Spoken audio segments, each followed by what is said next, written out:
You set her up to fail, having her drive in the street with all the other cars. The dust has settled on the Marvels, and it's officially the worst performing MCU movie ever, reportedly just making $47 million domestically in the US in its opening weekend. Now, in fairness, I wasn't able to go to some fancy advanced screening of this, or even go to opening night, but I was still shocked that my cinema was so damn empty. If you were considering seeing the film and thought, hey, let's read a review, online is a place where normal, rational people hang out, right? Then you'll no doubt be put off immediately by the sheer volume of vitriol being directed at this movie.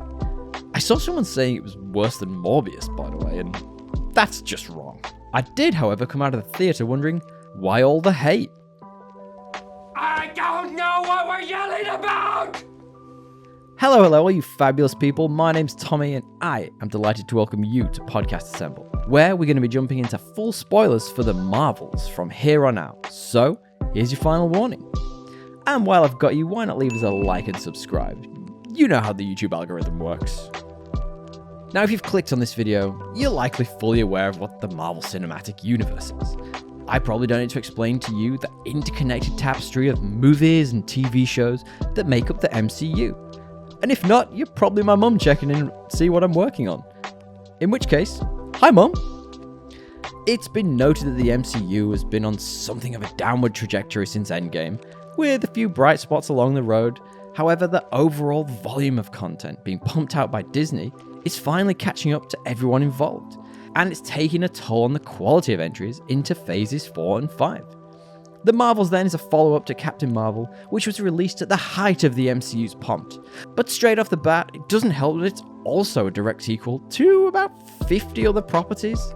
Coming out simultaneously with the Season 2 finale of Loki, The Marvels is also a spiritual successor to WandaVision, and Ms. Marvel, and Secret Invasion, and Happy Days, and probably that 9th season of Scrubs everyone hates. I'm of course been somewhat sardonic, but if you add up all the hours you'd need to watch to directly understand absolutely everything in this movie, you'd be looking at about 20 hours of content. And frankly, not all great content. Am I crazy or was that good? You're crazy. I thought so. The fact director Nia Costa was saddled with all of that, along with the weight of the fans' expectations, and still managed to make a somewhat coherent movie, is a minor miracle in itself. To the Marvel's credit, it at least took some interesting swings at big themes, which I'll get into. Though when crammed in against the weight of all that background, the film struggled to explore anything thoroughly. At its worst, The Marvels lacks identity as a superhero movie, and at its best, it brushes up against some quite deep themes. A prime example of this is the forgettable main antagonist of the piece, Dar-Benn's motivations. Dar-Benn is a Kree who's seeking revenge on Captain Marvel, who is shown to have returned to the Kree homeworld Hala and destroyed the AI controlling the planet. Just don't mention any of those words in any order around Joe Biden. He'll be ordering Carol Danvers into the US Armed Forces next. However, the fallout of Captain Marvel's actions left the planet scarred and with a dying sun. This in itself could have been a really interesting and provocative direction for the movie to take. No one knows what it means, but it's provocative.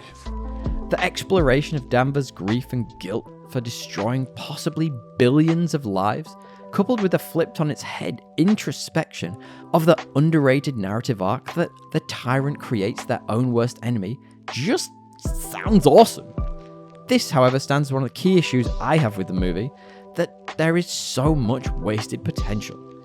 I mean, it isn't bad that these themes are touched on, it's more that it's frustrating that they were never given time to be deep dived. This feeling of frustration extends further to the subplot of Kamala Khan's relationship with Captain Marvel. Possibly one of the most committed members of the cast by a country mile, Ms. Marvel's hero worship of Danvers bleeds over from her own self-titled solo TV show. When Captain Marvel, Ms. Marvel, and Monica Rambeau's powers become intertwined, the three heroes are forced to work together as a team. It's actually one of the more fun elements of the film, which I had a lot of fun with, almost in spite of myself. It's here that the story brushed upon yet another interesting examination of being a superhero. The fact that you can't always save everyone. When Dar-Benn steals the atmosphere from the Skrulls' newly found home base planet, yeah, you heard that right, I didn't stutter. Did I stutter? God, comics are fun. Ms. Marvel is confronted with one of the many truths of war, and Danvers has to be the captain she is and orders a retreat, and many Skrull are left to a terrible fate. However, the movie just moves on so fast from this, we're barely able to comprehend the horrors of what just happened. Brie Larson is a goddamn Oscar winner. Could you imagine if she was given some room to investigate those themes? But alas, no. For some reason, she's mostly just asked to act moody and offer Kamala an all too easily accepted apology. So basically, every time the movie gets close to something even interesting, it backs off, not giving the themes any room to blossom. And because of this, the movie lacks an identity. I like your plan, except it sucks. So I took my girlfriend to watch this movie, and she really enjoyed it. Weird as the last Marvel movie she actually really loved was Thor: The Dark World, so I'm not entirely sure she's the best judge. However, this highlights another issue with the movie, it not really knowing who it's for. The movie's mostly fun, light-hearted direction meshes nicely with the MCU's broader, quippy style, but the serious lack of its own identity does hold this film back. It mirrors in many ways how I feel about the aforementioned Ms. Marvel, for example, or the She-Hulk show, or even to a lesser extent, Hawkeye. I just feel like these shows aren't made for me, which can be really quite alienating. Now, obviously, none of this was helped by a muddled, almost non-existent marketing campaign. On a random side note, I usually rate how desperate a film studio is to get any old bums in cinema seats by how fervently they advertise an upcoming movie in my local gym. For example, Ant-Man Quantumania's ad campaign was overwhelming. And that went well? I am not a dick! Though, for this, they didn't even bother. Of course, the release of the Marvels has been set against the backdrop of the now thankfully concluded writers and actors strike, which resulted in the main cast not being able to promote the movie.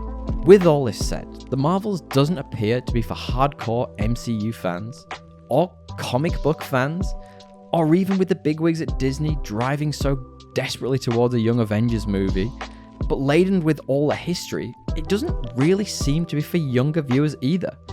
So who is it for?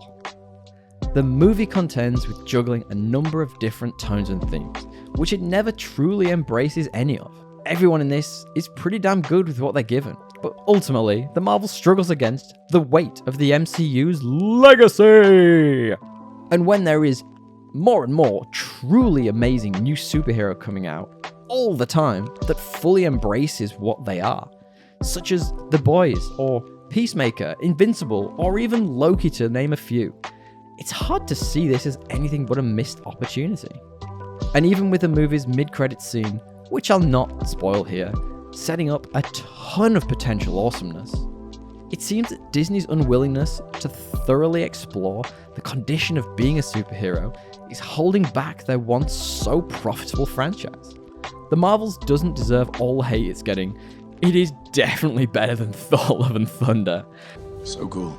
And I just really hope it gets a second life via word of mouth on Disney+. But what we want to know is, what do you think? Did you come out of this thinking, hey, that's not actually that bad? Or did you think it was worse than Morbius? Let us know in the comments below. And while you're there, feel free to drop us a like, comment, and subscribe. I've also linked below our website, www.podcastassemble.com, where you can find our regular podcast, and so much more. Why not join us for more geek content? Thanks for popping by.